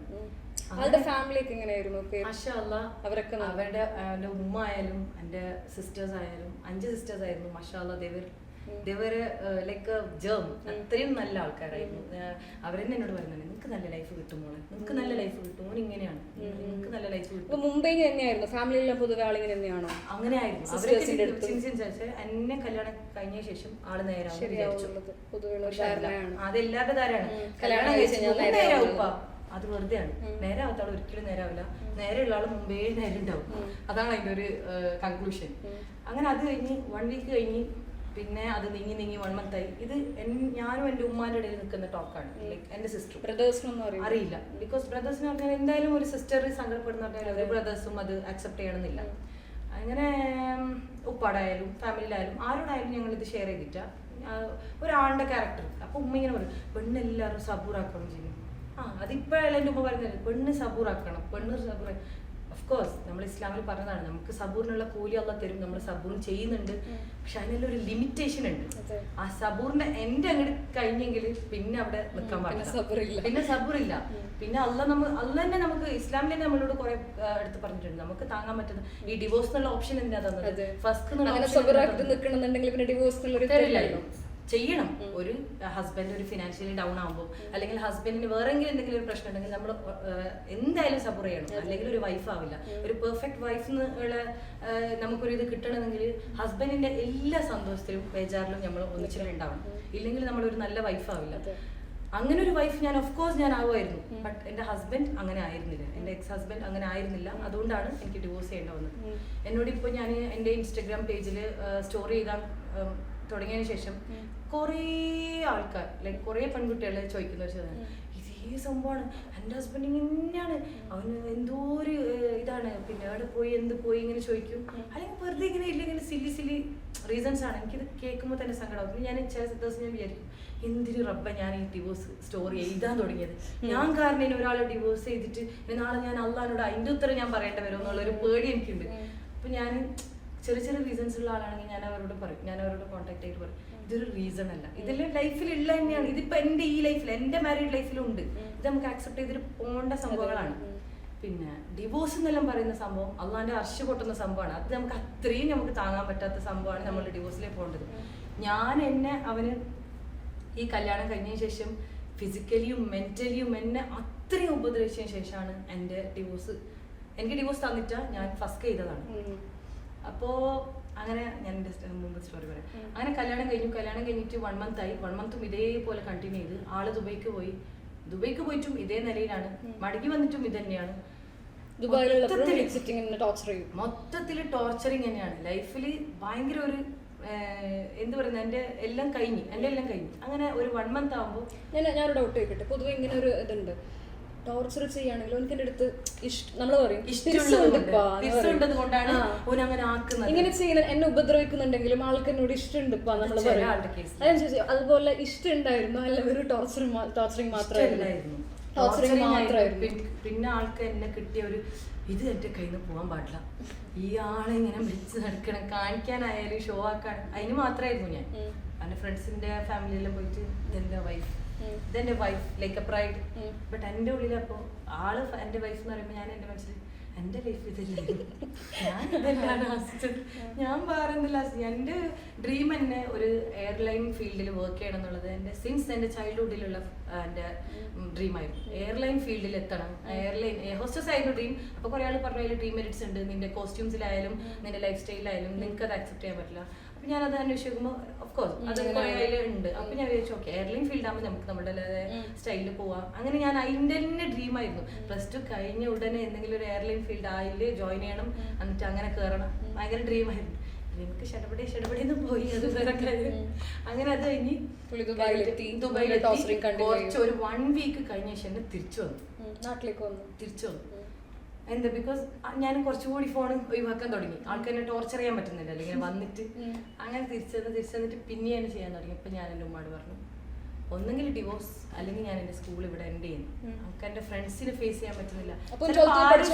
ഇപ്പോ മുവാസ് പറഞ്ഞ പോലെ ഞങ്ങളൊന്നും ഇങ്ങനെ കണ്ടിട്ടല്ലോ, ആർക്കും കാണില്ല. ബിക്കോസ് എൻ്റെ ക്ലാസ്മേറ്റ്സിന് തന്നെ ചിലപ്പോൾ ആള് പുറത്തുള്ള കാണില്ല, കാറിലിരുന്ന് കാണും. നമുക്കേ നമ്മളുടെ ഭയമുള്ള ആളെ കാണും. നമുക്ക് കാണാൻ പറ്റുന്നത് ബാക്കിയുള്ള ആൾക്ക് കാണുന്നില്ല. ആളങ്ങനെയാണ് നിൽക്കുന്നത്, ഇങ്ങനെ നോക്കാൻ വേണ്ടിട്ട് ഇങ്ങനെ ഭയങ്കര ഒരു ഭയങ്കര അമിതമായ സ്നേഹം കാണിക്കുക. എൻ്റെ പേര് കാറിൽ എഴുതുക, അങ്ങനെയുള്ള കുറെ ഓവർ സ്നേഹം കാണിച്ചെന്നെ കൊല്ലേ. മെന്റലി എന്നെ വല്ലാണ്ട് ഇറിറ്റേറ്റ് ചെയ്യുന്ന ഒരു സംഭവമായിരുന്നു അതൊക്കെ. അങ്ങനെ അത് കഴിഞ്ഞ് തിരിച്ചു വന്നപ്പോൾ ഞാൻ എൻ്റെ ഉമ്മാട് പറഞ്ഞു ഞാൻ സ്കൂൾ സ്റ്റോപ്പ് ചെയ്തു. ഇനി എന്നെ അങ്ങോട്ടേക്ക് അയക്കുന്ന പ്രൊസീഡ് ചെയ്യുന്ന നമുക്ക് പോവാം, കഴിഞ്ഞു. ഇനി എനിക്ക് സ്കൂൾ ലൈഫ് വേണ്ട. നല്ല മാർക്കായിരുന്നു. +2 അത്യാവശ്യം നല്ല പഠിക്കുന്നുണ്ടെങ്കിൽ പഠിക്കുന്നത് എക്സാം എഴുതി ഇല്ല. 12th എക്സാം അടുത്തോണ്ട് വന്നു, ഒരു 3 months ആയിരുന്നു ബാക്കി. അങ്ങനെ ഞാൻ നിർത്തുവാനും പറഞ്ഞു വേണ്ട, നിർത്തേണ്ട ചിന്നു, എങ്ങനെയെങ്കിൽ എക്സാം കംപ്ലീറ്റ് ആക്കിയത്. നിർത്തുന്നുള്ള ടോക്ക് ഇവിടെ വരുമ്പോ തന്നെ ആൾക്ക് ഭയങ്കര സന്തോഷമായി. രക്ഷപ്പെട്ടു, അതായിരുന്നു ടാർഗറ്റ്. Full support. നിർത്ത് നമുക്ക് ദുബൈയിലെല്ലാം പോവാ, ഇതെല്ലാം നിർത്ത്, അവിടെ പോയിട്ട് നിനക്ക് ഒന്നിച്ച് ജീവിക്കാം. പിന്നെ അപ്പോയിന്റ്മെന്റ് ഒക്കെ ഓക്കെ എന്തായാലും കഴിഞ്ഞു, എല്ലാം കഴിഞ്ഞിട്ട് ഇനിയിപ്പോൾ തീരട്ടെ, ഇനിയിപ്പോൾ വലിയ വാശി പിടിച്ചൊന്നും കാര്യമില്ല, ആ ഒരു സ്റ്റേജിലായി. അങ്ങനെ അത് കഴിഞ്ഞിട്ട് പിന്നെ കുറച്ചുകൂടി സീരിയസ് ആകുമ്പോൾ ഇങ്ങനെയുള്ള ടോക്സും ഇതെല്ലാം സീരിയസ് ആകുമ്പോൾ എൻ്റെ ഉപ്പപ്പാക്ക് നല്ലോണം കഴിയാതായി. പിന്നെ അതിൻ്റെ ഇടയിൽ കുറച്ച് സംഭവം നടന്നു വെച്ചാൽ ഉപ്പപ്പ് ഉണ്ടാകുന്ന സമയത്ത് തന്നെ ഞാനിങ്ങനെ ഫോൺ എടുക്കാത്തപ്പോൾ ആള് വീട്ടിൽ വന്നിട്ട് ഞാൻ ഒറ്റക്കായിരുന്നു, എൻ്റെ ഉമ്മൊന്നും ഉണ്ടായിട്ട് ഞാൻ വീട്ടിൽ മുകളിൽ നിസ്കരിക്കുന്നുണ്ടായിരുന്നു. ഉപ്പപ്പ താഴെ ഉണ്ടായിരുന്നു, ഉപ്പപ്പാവും ഞാനും മാത്രമായിരുന്നു വീട്ടിൽ. അന്നാണ് എന്നെ നല്ലോണം ആള് വന്നിട്ട് നല്ലോണം തല്ലിയിട്ട് ഫോൺ എടുക്കാത്തതെന്ന് ചോദിച്ചു. അപ്പൊ ഞാൻ പറഞ്ഞു ഞാൻ മുകളിലായിരുന്നു, ഫോൺ താഴെ ജസ്റ്റ് 1 hour ലൈക്ക് അങ്ങനെയുള്ള ഞാനെന്തോ ക്ലീൻ ചെയ്യുന്ന ഇതുണ്ടായിരുന്നു മുകളിൽ. അപ്പോൾ വന്നിട്ട് തല്ലിട്ടായിട്ട് ഞങ്ങൾക്കാണെങ്കിൽ താഴെ ഓടാനുള്ള ടൈം പോലും തരുന്നില്ല. ആളൊരു മെന്റലായ പോലെ ഫുള്ള് നല്ലോണം തല്ലിട്ടായിട്ട് പിന്നെ കേർട്ടന് പൊട്ടിച്ചിട്ട് എൻ്റെ നെക്കിലിട്ടിട്ട് മുറുക്കി വലിച്ച് കൊല്ലാൻ എന്നെ ട്രൈ ചെയ്തു. അങ്ങനെ ആ ഒരു അത് കഴിഞ്ഞിട്ട് അവിടെ ഉപ്പാന്റെ ഇങ്ങനെ ഉപ്പാക്ക് താഴേക്ക് കേൾക്കുന്നില്ല, വലിയ വീടാണല്ലോ, മുകളിലാണ്. അത് കഴിഞ്ഞിട്ട് മുറുക്കിയിട്ട് എൻ്റെ ഉപ്പ ഒരു മൊബൈൽ റിപ്പയറർ ആയിരുന്നു. അപ്പോൾ ആളുടെ ഇങ്ങനെ ക്ലീൻ ചെയ്യുന്ന ക്ലോറിൻ അങ്ങനത്തെ ആസിഡ് പോലത്തെ സംഭവം ഉണ്ടായി. അത് കയ്യിൽ കിട്ടി അതിനെ എന്നെ കുടിപ്പിക്കാൻ നോക്കി. അപ്പം ഞാൻ നല്ലോണം എങ്ങനെയല്ല ശ്വാസവും ഇല്ല, ഇത് കുടിപ്പിക്കാനും നോക്കുന്നു. ആൾക്ക് മെന്റലാണ് നോക്കിയിട്ട് എന്റെ വായിൽ ഇത് ഒഴിക്കാൻ നോക്കുന്നുണ്ട്, എങ്ങനെയെങ്കിലും എന്നെ കൊല്ലണം എന്നുള്ള ഒരു ലക്ഷ്യം പോലെ. ആൾക്കൊരു മെന്റലാണ്. അങ്ങനെ അത് കഴിഞ്ഞ ശേഷം ഞാൻ പിന്നെ എന്തോ എടുത്ത് എറിഞ്ഞ് എങ്ങനെയോ ഞാൻ സൗണ്ട് ഉണ്ടാക്കി. അപ്പോൾ ഉപ്പപ്പ അറിയാതെ സ്ലിപ്പായി വെച്ചു. എൻ്റെ ഉപ്പപ്പാനെ വിളിച്ചു, ഈ സ്റ്റിക്ക് കുത്തുന്ന ഉപ്പപ്പ മുകളിൽ വന്നിട്ട് സ്റ്റിക്ക് കുത്തിയിട്ട് വന്നിട്ട് ആ സ്റ്റിക്ക് കൊണ്ട് ആളെ തട്ടിയിട്ട് പറഞ്ഞു എൻ്റെ മോളെ ഇനി നീ തൊടാൻ കാര്യം കിഞ്ഞിട്ട് പോകുന്ന പറഞ്ഞു. അപ്പം ആൾ കിഞ്ഞിട്ട് പോയി. അന്ന് എൻ്റെ ഉപ്പപ്പ കൂടി ആടില്ലെങ്കിൽ എൻ്റെ മയത്തായിരുന്നു മരിച്ചേന്. അത്രയും അന്ന് എന്നെ നല്ല ഫിസിക്കലി എന്നെ നല്ലോണം അബ്യൂസ് ചെയ്തു. അതിനുശേഷം എൻ്റെ ഉമ്മായാലും എൻ്റെ ലൈക്ക് വീട്ടുകാരെ എല്ലാവർക്കും അത് മനസ്സിലായി. പിന്നെ കുറെ ആളിങ്ങനെ പറയാനില്ല, പിന്നെ അത് വീട്ടിൽ കൂടാ ഫസ്റ്റ് ഒരു കല്യാണം കഴിഞ്ഞിട്ട് പിന്നെ ഒരു വീട്ടിൽ കൂടായിട്ടാണ് ലൈക്ക് ഒന്നിച്ച് സ്റ്റേ ചെയ്യാത്തത് കൊണ്ടാണ്. സ്റ്റേ ചെയ്താലും ഒക്കെ ആവും, സ്റ്റേ ചെയ്യാൻ തുടങ്ങണം കുറെ ആൾ. അങ്ങനെ ഇങ്ങനെ ഞാനും എൻ്റെ ഉമ്മാവും നെക്കിക്കൊണ്ട് പോയിട്ട് ഒരു 2 months ആയി. 2 months ആകുമ്പോഴേക്കും സഹിക്കാൻ പറ്റുന്നതിൽ അപ്പുറമായി. അപ്പോഴാണ് റിയൽ എൻട്രി എന്ന് വെച്ചാൽ എൻ്റെ ഹസ്ബൻഡിൻ്റെ എൻട്രി എന്ന് പറയും. എൻ്റെ ഹസ്ബൻഡിൻ്റെ ഇൻട്രൊഡക്ഷൻ ഞാൻ തരാം. ഹസ്ബൻഡിൻ്റെ പേര് ഷമ്മാസ്. പിന്നെ എൻ്റെ സെക്കൻഡ് ബ്രദറിൻ്റെ ബെസ്റ്റ് ഫ്രണ്ട് സിൻസ് ചൈൽഡ്ഹുഡ്. അപ്പോൾ അവരൊന്നിച്ചാണ് പഠിച്ചത്. അപ്പോൾ ബ്രദറിൻ്റെ ഒന്നിച്ചിട്ട് വീട്ടിൽ വരും അങ്ങനെ. അപ്പോൾ ഞാൻ വിളിക്കുന്നതന്നെ ഷമ്മാസ്ച, എൻ്റെ ഈ ചാനലിന് ഷമ്മാസ്ച, ആ ഒരു രീതിയാണ്. പിന്നെ ആള് എൻ്റെ കല്യാണത്തിനെല്ലാം നല്ലോണം വന്നിട്ട് എൻ്റെ ഫാമിലി ആയാലും എല്ലാവരും എൻ്റെ ഫസ്റ്റ് നിക്കാഹിന് നല്ലോണം കൂടിയിട്ട് നല്ലൊരു ഫാമിലി പോലെയാണ് ഞങ്ങൾ. അപ്പോൾ ആള് ഗൾഫിൽ പോയി തിരിച്ചു വന്നിട്ട് കുറച്ച് സെറ്റപ്പിൽ നല്ല ഇതുണ്ട്. അപ്പം ഈ എൻ്റെ എക്സ് ഹസ്ബൻഡിന് ഒരു കാര്യമുണ്ട്, ആളെക്കാളും കൂടുതൽ ആരും നല്ല സ്റ്റൈലുള്ള ആരും എന്നോട് സംസാരിക്കാൻ പാടില്ല, ഫിനാൻഷ്യലി ഇൻഡിപെൻഡൻ്റ് ആയ ആരും എന്നോട് സംസാരിക്കാൻ പാടില്ല. ഒരു ഈഗോ പ്രോബ്ലം പോലെ. അപ്പൊ ഈ ഷമ്മാസ് എന്ന് പറയുന്ന ആള് എന്റെ ഹസ്ബൻഡ് ഇപ്പോ വീട്ടിലെങ്ങനെ വെച്ചെങ്കിൽ ഒരു വീട്ടുകാരെ പോലെയാണ് ഞങ്ങൾ, അത്രയും സ്നേഹത്തിലാണ്. ഇപ്പൊ വേറെ ആയിട്ട് കാണലില്ല ഷമ്മാസിനെ. ഇപ്പൊ ഇങ്ങനെ പറയുമ്പോൾ എല്ലാവരും വിചാരിച്ചു ലവ് അല്ല. ഞാൻ ആ ഒരു ഇൻസിഡന്റിലോ ആ ഒരു ഇമോഷൻസിൽ ഞങ്ങൾ രണ്ടുപേരും സംസാരിച്ചിട്ട് പോലും ഉണ്ടായിരുന്നു. ഒരു ഇച്ഛ എന്നുള്ള നില. പിന്നെ ആളോട് സിമ്പത്തിയാണ് എനിക്ക്. ആളെ പറ്റി പറയുകയാണെങ്കിൽ 17 വയസ്സിലാണ് ആളുടെ ഉപ്പ മരിച്ചത്. അവർ 6 മക്കളാണ്. ഫസ്റ്റത്തെ മോനാണ് എൻ്റെ ഹസ്ബൻഡിന് താഴെ 5 ആൾക്കാരുണ്ട്, എല്ലാം ചെറുതാണ്. അപ്പോൾ ഈ 17 വയസ്സിൽ ഉപ്പ മരിച്ചപ്പോൾ എല്ലാ ബേർഡനും ആളുടെ കയ്യിലാണ്. അന്ന് തൊട്ടിട്ട് വർക്ക് ചെയ്യാനും നല്ല നല്ല ലൈക്ക് എങ്ങനെയെങ്കിലായിട്ട് ഫാമിലിനെ നല്ല രീതിയിൽ എത്തിക്കണം എന്നുള്ള ഒരു ജീവിക്കുന്നുണ്ടായതാണ്. അപ്പോൾ ആ ഒരു സിമ്പത്തി ഉണ്ട്. കുറെ സിസ്റ്റേഴ്സ് ഉണ്ട്. പാപ്പോ ഉമ്മ പറഞ്ഞ് അറിയുമല്ലോ, പാപ്പ എങ്ങനെയാ മക്കളെ ഒന്ന് നോക്കുന്നത്, പാപ്പോ എല്ലാവരും പറഞ്ഞേക്കും. വേറൊരു ഫാമിലി റിലേഷനും ഞങ്ങൾക്ക് വരുന്നുണ്ട് ഷമ്മാസിന്റെ. അപ്പോൾ ആ ഒരു സിമ്പത്തിയിലുള്ള ഒരു സ്നേഹം അങ്ങനെയാണ്. അത് കഴിഞ്ഞിട്ട് പിന്നെ ഷമ്മാസിനെ ഒരു ദിവസം എന്താ വെച്ചെങ്കിൽ എൻ്റെ ഉമ്മാൻ്റെ നാട്ടിൽ ഒരു ഫംഗ്ഷൻ ഉണ്ടായിരുന്നു. ഞങ്ങൾ എല്ലാവരും അവിടെ പോയിട്ട് ഈ ഷമ്മാസ് എന്ന് പറയുന്ന ആളാണ് എൻ്റെ ബ്രദർ, എൻ്റെ കസിൻസിൻ്റെ എല്ലാവരുടെ ഗാംഗിലും ഒരു ഫ്രണ്ട്, ലൈക്ക് ഔട്ട്സൈഡർ ആയിട്ടുള്ള ഫ്രണ്ടാണ്. ഈ പറയുന്ന ഷമ്മാസിനായാലും വേറെ റിലേഷൻ എല്ലാം അപ്പം ഉണ്ടായിരുന്നു. അപ്പോൾ അത് വേണമെങ്കിൽ ഞാൻ പറയാം, ലൈക്ക് ലവ് അല്ലായിരുന്നു അതുപോലെ എൻ്റെ ബ്രദർ വന്ന് എന്നോട് പറയും അവൻ്റെ ലൈന് അങ്ങനെ. അപ്പം ഞാനത് സപ്പോർട്ടെല്ലാം നിന്നിട്ട് അങ്ങനെയുള്ള ഒരു എൻ്റെ സ്വന്തം ബ്രദറിനെ പോലെ കാണുന്നുണ്ടായിരുന്നു. അത് കഴിഞ്ഞിട്ട് എൻ്റെ മാമാൻ്റെ അവിടെ ഒരു ഫംഗ്ഷൻ കഴിഞ്ഞ് ഞങ്ങൾ എല്ലാവരും തിരിച്ചു വരുമ്പോൾ ഷമ്മാസിൻ്റെ കാറിൽ കാസർഗോഡ് വിടാം. എൻ്റെ മാമാൻ്റെ വീട് കുമ്പളയാണ്. അപ്പോൾ അവിടുന്ന് കാസർഗോഡ് വിടാന്ന് പറഞ്ഞിട്ട് എല്ലാവരും കാറിൽ കയറുമ്പോൾ ഞാൻ ഏറ്റവും ബാക്ക് സീറ്റിൽ, ഇന്നോവയുടെ ഏറ്റവും ബാക്ക് സീറ്റിൽ ഞാനും എൻ്റെ കസിൻ സിസ്റ്റേഴ്സും കയറിയിരുന്നു. അപ്പോൾ ഞാൻ ആളോട് പറഞ്ഞു എനിക്ക് മറിച്ച് വെക്കേണ്ട കാര്യമില്ല, ഇങ്ങനെ തിരിച്ചു വരുന്നുണ്ട്. ഞാൻ അത് എത്തും വരെ കാസർഗോഡ് എത്തും വരെ ഫോൺ ഓൺലായിരുന്നു. അപ്പോൾ എൻ്റെ ഒരു കസിൻ സിസ്റ്റർ പ്രസവിച്ചിട്ട് നഴ്സിംഗ് ഹോം ഹോസ്പിറ്റൽ ഉണ്ട്, അറിയോ നഴ്സിംഗ് ഹോം? ആടെയാണ് എല്ലാവരും പോകുന്നത്. അപ്പം ഞാൻ പറഞ്ഞു ഇങ്ങനെ പ്രസവിച്ചിട്ട് അവിടെ പോകുന്നു. നീ പോണ്ട, നീ ആടെ ഇറങ്ങണം, പുറത്ത് ഗേറ്റിൻ്റെ അടുത്ത് ഇറങ്ങണം. ഞാൻ നീ എൻ്റെ കൂടെ വരണം. എന്ത് വഴി നീ ഓൻ്റെ ഒന്നിച്ചിട്ട് കാറിൽ കയറിയത്, ആരോട് പെർമിഷൻ ചോദിച്ചിട്ട് കാറിൽ കയറിയത്. അങ്ങനെ പറഞ്ഞാൽ ഞങ്ങൾ ഇങ്ങനെ ഇച്ച കാറിലുണ്ട്, ഇച്ച കൊണ്ട് പോലുണ്ട്, പിന്നെ ഉമ്മ ഉണ്ട്, എൻ്റെ മൂത്തമ്മമാരുണ്ട്, എല്ലാവരും ഉണ്ട്. ഞാൻ ബാക്ക്. അപ്പം ഞാൻ മാത്രം ഞാൻ ഓൻ്റെ കാറിൽ കയറണം എന്നൊക്കെ പറയാൻ പറ്റില്ല. അങ്ങനെയല്ല ഞാൻ ജീവിച്ചത്. ലൈക്ക് ഒരു എൻ്റെ ഫാമിലി അങ്ങനെ ഒരു കാറിൽ കയറണ്ടെന്ന് പറഞ്ഞിട്ട് എനിക്ക് അറിയുന്നെങ്കിൽ ഞാൻ അങ്ങനെ ജീവിക്കട്ടില്ല. ആ ഒരു ലൈഫ് സ്റ്റൈലിലല്ല ഞാൻ ജീവിച്ചത്. അങ്ങനെ അവിടെ എത്തി നഴ്സിംഗ് ഹോം ഹോസ്പിറ്റലിൽ അവിടെ എത്തിയിട്ടാകുമ്പോൾ പുറത്ത് നിന്ന് നിന്നിട്ടുണ്ട്. അതാണ് ഫസ്റ്റായിട്ട് ഔട്ട്സൈഡ് തന്നെ ആൾ കൈവെക്കുന്നത്. അങ്ങനെ കാറിന്ന് എൻ്റെ ബ്രദർ ഉണ്ട്, അവർക്കൊന്നും കണ്ടില്ല. അപ്പോൾ കാറിലപ്പോൾ ഞാൻ പറഞ്ഞു ഞാനിവിടെ ഇറങ്ങുന്നു, എന്നോട് ഇവിടെ ഇറങ്ങാൻ പറഞ്ഞു, എന്ത് ഫംഗ്ഷൻ ഉണ്ടല്ലോ അങ്ങനെ കള്ളം പറഞ്ഞു. അപ്പോൾ ഇറങ്ങണം പറയുമ്പോൾ ഞാൻ ഇറങ്ങിയ ഉടനെ ആളെൻ്റെ നല്ല ഒന്ന് വെച്ചെന്ന്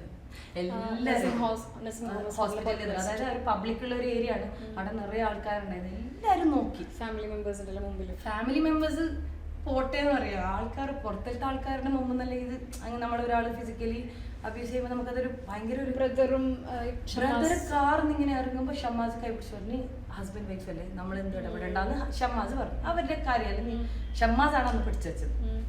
ഓക്കെ. അപ്പോൾ എൻ്റെ ബ്രദർ ഫുൾ അന്ന് ഹൈപ്പറായിട്ട് ഭയങ്കര ഉമ്മാടെല്ലാം ഭയങ്കര പ്രശ്നമായിട്ട് ഇത് ഞങ്ങൾക്ക് മറച്ചു വെച്ചാൽ എല്ലാവരോടും ഇതായി തല്ലിയിട്ട് എന്നെ കൊണ്ടുപോയിട്ട് പിന്നെ ആ തല്ലിന് ശേഷം ഫുള്ള് എനിക്ക് തെറിയായിരുന്നു. തെറിയെന്ന് വെച്ചെങ്കിൽ ജീവിതത്തിൽ കേൾക്കാൻ പറ്റുന്ന പോലത്തെ തെറിയല്ലിട്ട് ഞാൻ അടുത്ത് ഫെയിൻറ്റ് തല ഇറങ്ങി പോകും. എന്നിട്ട് എന്നെ ഹോസ്പിറ്റലിൽ കൊണ്ടുപോയിട്ട് പിന്നെ ഞാൻ കണ്ണുറക്കുമ്പോൾ എൻ്റെ ഉമ്മല്ലാം എൻ്റെ അടുത്തുണ്ട്. പിന്നെ അത് കഴിഞ്ഞിട്ട് നേരെ എൻ്റെ വീട്ടിലേക്ക് പോയി. ഇതൊരു നോർമലൈസ് ആയി. ആളുടെ തെറി ഞാൻ കേൾക്കാം, തല്ലുകൊള്ള. പിന്നെ സ്കൂളിൽ ഞാൻ സ്റ്റോപ്പ് ചെയ്ത് എല്ലാ ഫ്രണ്ട്സിനെയും ഫേസ് ചെയ്യാൻ ഒരു മടി, ആരുമായിട്ട് ഒരു കോണ്ടാക്റ്റും ഇല്ല. ആര് ഫോൺ വിളിച്ചാലും ഞാൻ എടുക്കില്ല. അങ്ങനെ ഒരു സിറ്റുവേഷനായി. ഫോൺ എടുത്തിട്ട് എനിക്ക് പറയാനൊരു മടി. സ്കൂള് നിർത്തി. സ്കൂളിൽ നിന്ന് എന്നെ ഫോൺ വരുന്നു, എക്സാം ചെയ്തില്ല വേണ്ട, ഞാൻ എക്സാം ചെയ്തില്ല, എനിക്ക് ആരെ ഫേസ് ചെയ്യാനുള്ള ഒരു ഇതില്ല. അങ്ങനെ അത് കഴിഞ്ഞിട്ട് ഞാൻ ഡിവോഴ്സിന് അപ്ലൈ ചെയ്യാനുള്ള കാരണം നല്ലോണം എന്നെ ഒരു ദിവസം ഭയങ്കര എന്നെ ഫിസിക്കലി അബ്യൂസ് ചെയ്തു വീട്ടിൽ വന്നിട്ട്. അപ്പോൾ ഉമ്മെല്ലാം പിടിച്ച് വെച്ച് നീ ഇങ്ങനെ ചെയ്യുന്നെങ്കിൽ എൻ്റെ മോളേൽ തൊടാൻ പറ്റില്ല, ഞാൻ ഉപ്പാടും പിന്നെ ആങ്ങളാരോടെല്ലാം പറയും ഡിവോഴ്സ് തന്നെ ആക്കണം എന്നെല്ലാം പറഞ്ഞ് ഓനിക്ക് ആൾ ഇറങ്ങിപ്പോയിട്ട് 2 ദിവസം കഴിയുമ്പോൾ എൻ്റെ ബ്രദർ വന്നു, വലിയ ബ്രദർ. ആൾക്ക് ഇതൊന്നും അറിയില്ല, വലിയ ബ്രദർ. അപ്പോൾ ബ്രദർ എന്നോട് എൻ്റെ ഫേസ് എക്സ്പ്രഷൻ കണ്ടിട്ട് നോക്കിയിട്ട് ഒരു ബേജാറ് മനസ്സിലാക്കുന്ന ആളാണ്. ആളെന്നോട് ചോദിച്ചു എന്ത് സംഭവം. അവരൊക്കെ മടുത്തിച്ച നമുക്ക് മടുത്ത് ഇനി ഞങ്ങൾക്ക് മറച്ചു വെക്കാൻ പറ്റില്ല. 2 മാസമായി ഇനി ഞാനിത് മറച്ചു വെച്ചാൽ ഒന്നെങ്കിൽ ഞാൻ സൂയിസൈഡ് ആയിട്ട് ഞാൻ മരിക്കേണ്ടി വരും. അത് ഹറാമായത് കൊണ്ട് മാത്രം, നമ്മൾ ഇസ്ലാമിൽ അതില്ലാത്ത കൊണ്ട് മാത്രമായിരിക്കും ചിലപ്പോൾ ഇന്ന് ഞാൻ ഇവിടെ ഉള്ളത്. അത്രത്തോളം എന്നെ അപ്പം നമുക്ക് പിരിയാൻ പറയുമ്പോൾ എന്നോട് പറയുന്നവർ ഞാൻ ഡിവോഴ്സ് ആക്കാം, എന്നെ ഒന്ന് ഒഴിവാക്കിയ ഞങ്ങൾക്ക് കഴിയുന്നില്ല, എൻ്റെ ലൈഫ് ഇതെല്ലാം പറയുമ്പോൾ എന്നോട് അങ്ങനെ നീ എന്താ ആക്കി, നീ സ്റ്റൈലുണ്ട്, നിന്റെ മുഖം ചെയ്യലുണ്ട് പറഞ്ഞിട്ടല്ലേ നീ ഒഴിവാക്കുന്നത്. അത് ഞാൻ ആസിഡ് വെച്ച് കത്തി, നീ ഏടെ പുറത്തിറങ്ങുന്ന അന്ന് ഞാൻ ആസിഡ് വെച്ച് കത്തി. അതന്നെ ഡയലോഗ്. അപ്പൊ ഒരു 18 വയസ്സുള്ള ഞാൻ ഇപ്പൊ ഈ ഏജിലാണ് പറഞ്ഞത് ഞാൻ പറയുന്നത് നീ ആസിഡ് വെക്കുക എന്ത് വേണം കാക്കട്ടെ. ഒരു പേടി ഉണ്ടായിന്, ലൈക്ക് ഞാൻ പുറത്തിറങ്ങി ഞാൻ ആസിഡ് വെച്ചൊക്കെ എന്റെ തീർന്നില്ലല്ലോ.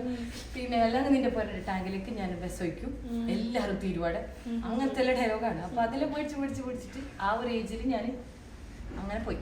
അങ്ങനെ ബ്രദർ പുള്ളിയുടെ വീട്ടുകാരൊന്നും വിളിക്കലും ഇതാക്കലൊന്നും പുള്ളിയുടെ വീട്ടുകാർ പറയുന്നത് ഇതാണ്, ഒഴിവാക്കിയ മോളെ അവരൊക്കെ ഡിവോഴ്സ് ചെയ്യാൻ സപ്പോർട്ടായിരുന്നു.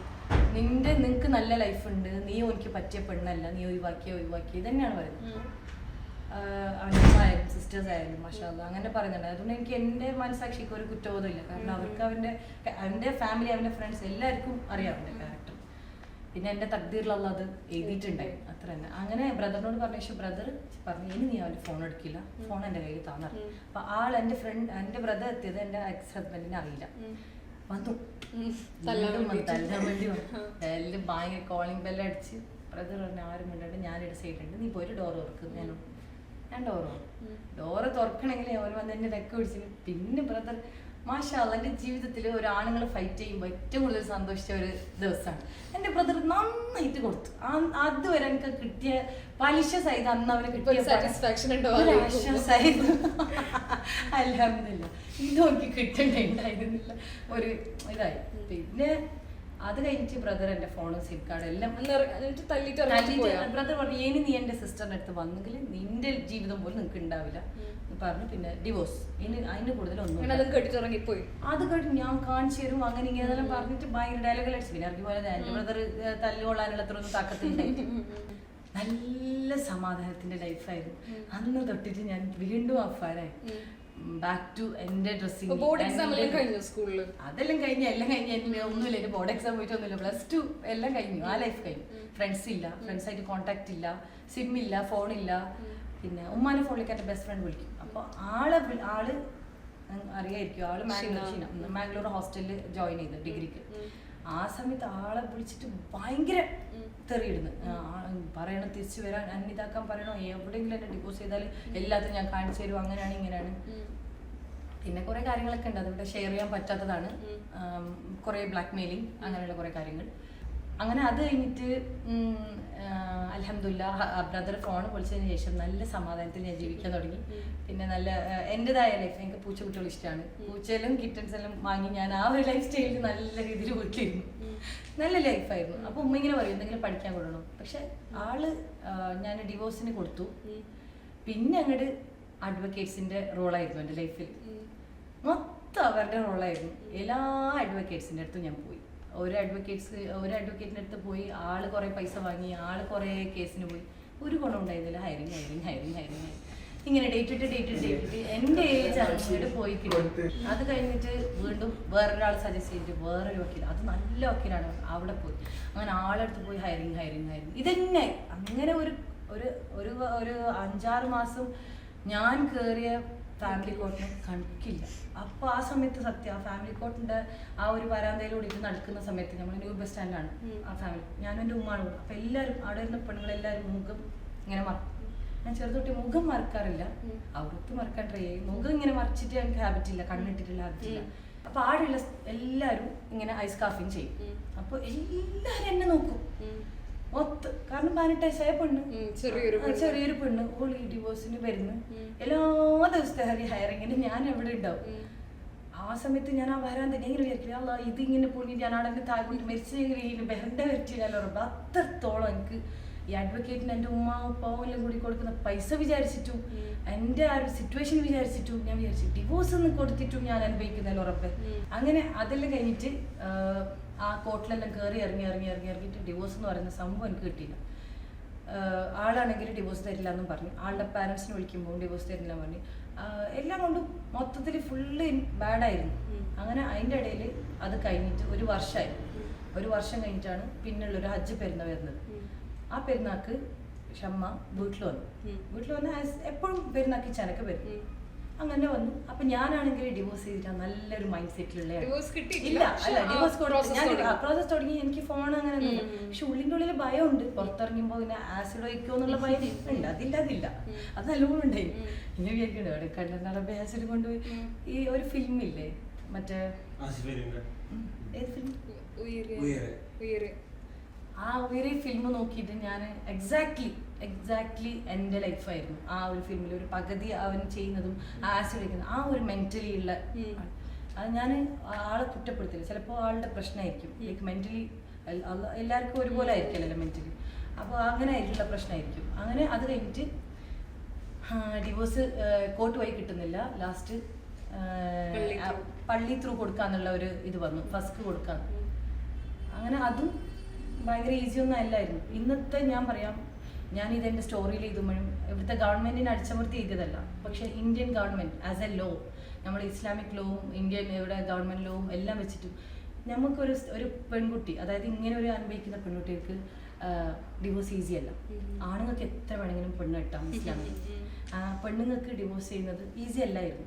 ഞാനറിയുന്ന കുറേ എൻ്റെ ഫ്രണ്ട്സും കൂടിയുണ്ട്, കുറച്ച് ഫാമിലീസ് എല്ലാം ഇങ്ങനെ പെണ്ണുങ്ങളെ ഡിവോഴ്സ് കൊടുക്കുന്ന സ്റ്റേജിൽ waste. They will be at the waste. ആണുങ്ങൾക്ക് അങ്ങനല്ല. അത് ഡിവോഴ്സ് ആക്കിയിട്ട് അവിടെ വെച്ചിന് ഞാൻ കെട്ടി. അപ്പോൾ അത് ഞാൻ അതിനെതിരെ ഞാൻ അങ്ങനെ പറയുന്നല്ല, ഞാൻ അതിനെതിരായിട്ട് എൻ്റെ പോസ്റ്റിൽ എഴുതിയപ്പോൾ അപ്പം തന്നെ അത് ഡിലീറ്റ് ചെയ്തു. ഇൻസ്റ്റാഗ്രാം തന്നെ ഡിലീറ്റ് ചെയ്തു. ഗവൺമെൻറ് ഇത് പാടില്ല ഇതെന്ന് പറഞ്ഞിട്ട്.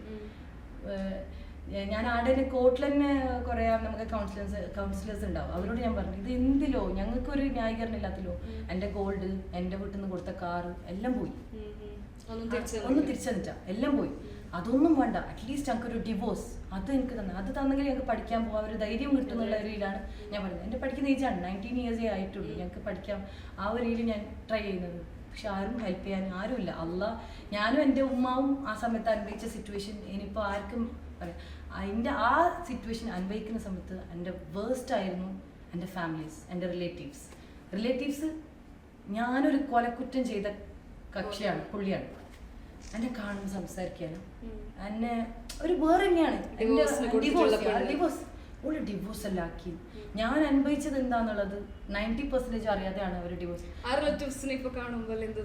ആ ആൾക്ക് എൻ്റെ ക്ലോസ് ഫാമിലീസും എൻ്റെ അടുത്തറിയുന്ന റിലേറ്റീവ്സും ആണ്. അപ്പം എൻ്റെ കൂടെ ഏറ്റവും കൂടുതൽ സപ്പോർട്ട് നിൽക്കേണ്ട ആൾക്കാരാണ് എന്നെ അപ്പോൾ ഏറ്റവും കൂടുതൽ ഹേർട്ട് ചെയ്തത്. എനിക്ക് ദൂരമുള്ള ആൾ എന്നെ എന്ത് പറഞ്ഞു എനിക്ക് പ്രശ്നം. അവർക്ക് വേണ്ടാത്ത കുറ്റിമാച്ച് വേണ്ടവരെന്ന് പറയുന്ന പോലെയാണ് ഇപ്പം നമ്മളെല്ലാവർക്കും വേണ്ടവരും. അതങ്ങനെയാണ്. നമ്മളൊരു ലെവലെത്തിയപ്പം നമ്മള് ലൈഫ് സ്റ്റൈൽ മാറുമ്പോൾ എല്ലാവർക്കും നമ്മൾ വേണ്ടവരും. പക്ഷെ ആ സമയത്ത് എന്നെ ചെയ്തതൊന്നും ഞാൻ എല്ലാവർക്കും പൊരുത്തപ്പെടും. പക്ഷെ ആ സമയത്ത് ഞാൻ അങ്ങനെ ഒരു സംഭവം ചെയ്യില്ല, ഒരാളോട് ചെയ്യാൻ പാടില്ല.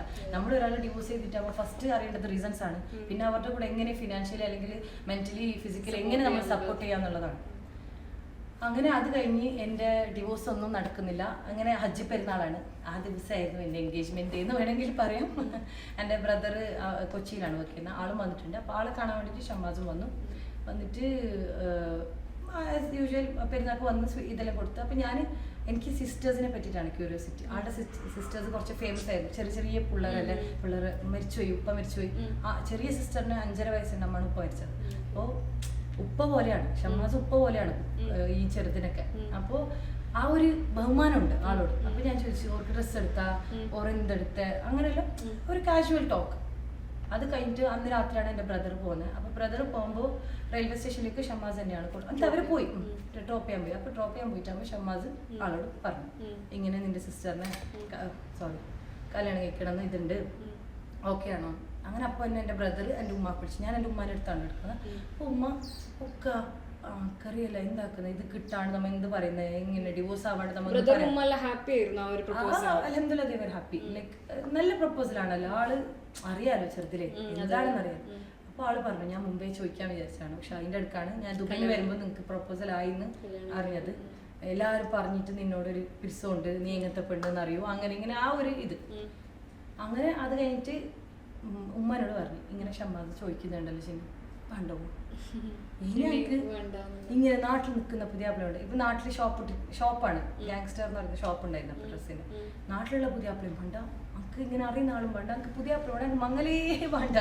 ഞാൻ ഈ ഡിവോഴ്സ് ഒന്നും കഴിഞ്ഞിട്ട് ഞാൻ ഒന്നിനും മതിയായി, അത്ര ഞാൻ അനുഭവിച്ചു, അതിന് വേണ്ടെന്ന് പറഞ്ഞു. അത് കഴിഞ്ഞിട്ട് ഉമ്മ പറഞ്ഞ് അത് നോക്കാം എന്തെങ്കിലും പറയും, ഇപ്പൊ എന്തെങ്കിലും പറയണ്ട മോനെ പറഞ്ഞു. പിന്നെ അത് കാക്കാട് സംസാരിച്ച് അവൻ്റെ ആളുടെ ഉമ്മ വിളിച്ചു, അങ്ങനെ അങ്ങനെ ആയിട്ട് ഒരു ആസ് യൂഷ്വൽ അറേഞ്ച്ഡ് മാരേജ് അതായിരുന്നു. പക്ഷെ അറേഞ്ച്ഡ് മാരേജ് ആവാൻ എനിക്ക് ഡിവോഴ്സ് കിട്ടണം അതാർക്കും അറിയില്ല. ഡിവോഴ്സ് കിട്ടാത്ത സംഭവം ആർക്കും അറിയില്ല. എല്ലാവരും വിചാരിച്ചു ഡിവോഴ്സ് ആയി കുറെ ആയില്ലേ, ടൈം അറിയില്ലായിരുന്നു. ഷമ്മാസിനറിയാം ഷമ്മാസിന്റെ വീട്ടുകാർക്ക് അറിയാം ഡിവോഴ്സിന്റെ പ്രോസസ്സ് നടക്കുന്നുണ്ടെന്ന് അറിയാം. അങ്ങനെ അത് കഴിഞ്ഞിട്ട് ഞാൻ ലാസ്റ്റ് തന്നെ ഷമ്മ പറഞ്ഞു ഇങ്ങനെ ഒരു വക്കീലുണ്ട്, പിന്നെ ആളുടെ പേര് ഷുക്കൂർ. അപ്പോൾ ഷുക്കൂർ എന്ന് പറയുന്ന നിങ്ങൾക്ക് കണ്ടിട്ടുണ്ടാവും ഫിലിം, എന്താ ഫിലിമിന്റെ പേര്? ആ യെസ്, ആ ആളാണ് സത്യത്തിൽ എന്നെ ഹെൽപ്പ് ചെയ്തത്. ആളുടെ അടുത്തേക്ക് കാഞ്ഞങ്ങാടി ഞാൻ പോയിട്ട് അപ്പോൾ ഭയങ്കര ഒരു ഫേമസ് കേസ് ആള് ചെയ്തിരുന്നു, ഒരു കൊലക്കേസിന്റെ എന്തോ അതിയുടെ ഒരു പെണ്ണിനെ ഗോവയിൽ കൊന്നു എന്തോ അങ്ങനത്തെ ചെറുക്കലത്തെ